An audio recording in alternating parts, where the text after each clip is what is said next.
নমস্কার বন্ধুরা, দিতির রান্নাঘর উইথ ব্লগ চ্যানেলে আপনাদের প্রত্যেককে স্বাগত।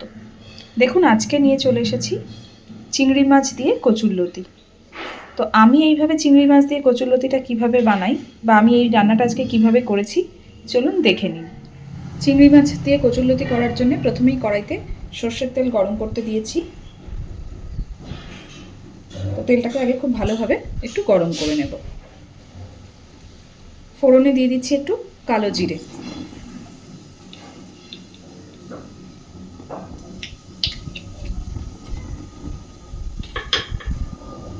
আজকে ভীষণ হাওয়া হচ্ছে। এবার দিয়ে দিচ্ছি কচুরলতিগুলো। আমি কিন্তু এখানে কচুরলতি ভাপিয়ে নিইনি, আপনারা চাইলে ভাপিয়ে নিতে পারেন।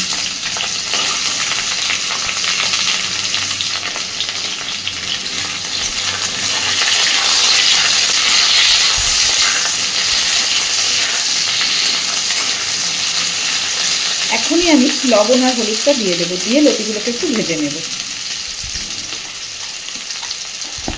লবণ হলুদটা এখনই দিলে লতিগুলো তাড়াতাড়ি সিদ্ধ হয়ে যাবে।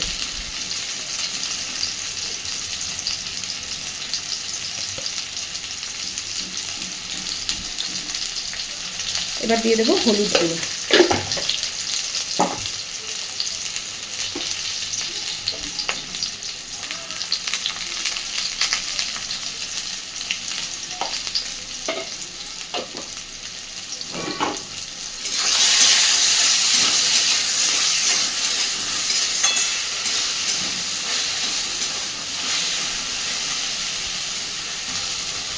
দেখুন, আমি লতিগুলোকে মিনিট দুয়েক এইভাবে ভালোভাবে একটু ভেজে নিয়েছি। এইবার আমি লতির মধ্যে দিয়ে দেবো চিংড়ি মাছটা। আপনারা চাইলে চিংড়ি মাছটা আগে ভেজে নিতে পারেন, আমি এইভাবেই দিই।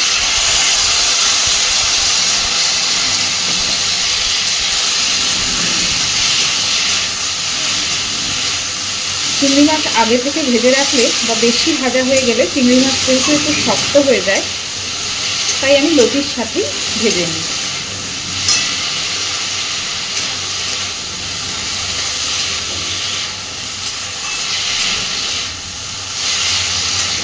দেখুন, চিংড়ি মাছটা দেওয়ার পরে একটু নাড়াচাড়া করে নিয়েছি। এইবার দিয়ে দিচ্ছি সর্ষে বাটা। সর্ষের সাথে আমি একটা কাঁচা লঙ্কা দিয়ে বেটেছি, কারণ আমি এখানে ঝালটা কাঁচা লঙ্কা বাটাটা বেশি ব্যবহার করব না, তাই দিয়ে দিচ্ছি সর্ষে কাঁচা লঙ্কা বাটা।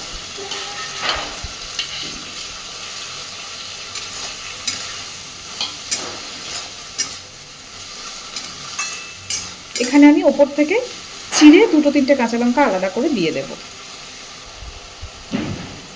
তো আমি এইভাবে মাঝখান থেকে হাফ করে করে দুটো তিনটে কাঁচা লঙ্কা এখানে দিয়ে দিচ্ছি।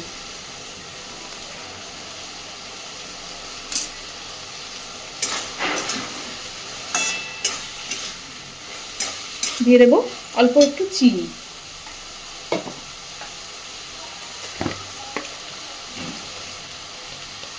খুব সামান্য কয়েক দানা চিনি।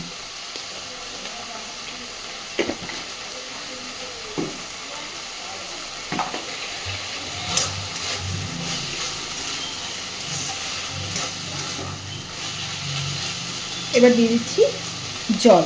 জলের পরিমাণ তো কচুরলতি সিদ্ধ হবে এইটুকু পরিমাণেই জল দেব, খুব বেশি জলের দরকার নেই। অলরেডি এতক্ষণ ভাজা হয়েছে, লতিগুলো অনেকটাই সিদ্ধ হয়ে গেছে।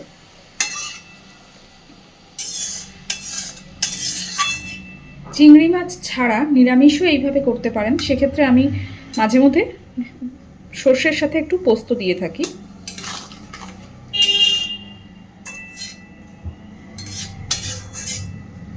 তো ব্যাস, মিডিয়াম ফ্লেমে এইবার লতিটা সিদ্ধ হওয়া পর্যন্ত আর জলটাও পুরো শুকিয়ে নেব ভালো করে।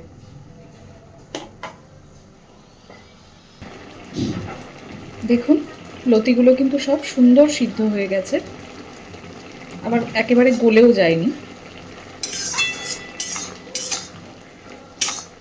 লতি একটু এরকম আস্ত আস্ত থাকলেই খেতে বেশি ভালো লাগে। তো এই যে ঝোলটুকু আছে এইটুকুও আমি পুরো শুকিয়ে ফেলবো।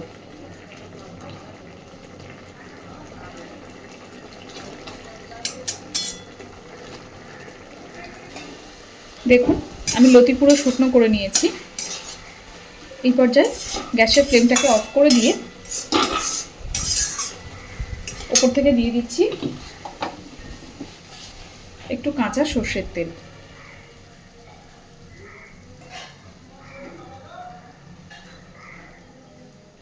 ব্যাস, এবার খুব ভালোভাবে এটা মিশিয়ে দেব।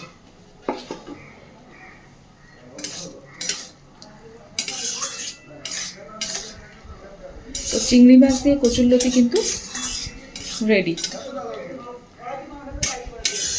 অনেকে পেঁয়াজ রসুন দিয়েও বানিয়ে থাকেন, অনেকে অনেক রকমভাবেই তো কচুরলতি করে থাকেন, অনেকে পেঁয়াজ দিয়ে ভাজাও করেন, কিন্তু এইভাবে একবার সর্ষে বাটা দিয়ে চিংড়ি মাছ দিয়ে কচুরলতি বানিয়ে খেয়ে দেখবেন, গরম ভাতে কিন্তু অসাধারণ লাগে।